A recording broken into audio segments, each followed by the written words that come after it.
لہذا یہ یاد رکھیں، جب حکمران کرپشن کرتا ہے وہ آپ کے اوپر ٹیکس لگاتا ہے، اس کی چوری کی قیمت آپ مہنگائی کے ذریعے ادا کرتے ہیں۔ تو یہ ایک نئی سوچ ہے کہ انشاءاللہ ایک وہ حکومت آئے جو بجائے بیٹھ کے عوام کا خون چوسے، پیسہ چوری کر کے ملک سے باہر لے جائے، ملک کو مقروض کر دے، قرضے لے لے کے ملک کو مقروض کر دے، قرضوں کی قسطیں ادا کرنے کے لیے عوام پہ ٹیکس لگا دے، کبھی بجلی مہنگی، کبھی گیس مہنگا، کبھی کھادیں مہنگی،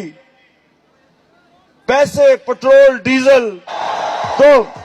یہ ایک منٹ سنیں، یہ مہنگائی یاد رکھیں، یہ مہنگائی چوری حکمرانوں کی چوری اور کی قیمت عوام مہنگائی سے اپنے خون کی قیمت ادا کرتی ہے، مہنگائی سے، غربت سے، بے روزگاری سے، کیونکہ جب چیزیں مہنگی ہونی شروع ہوتی ہیں،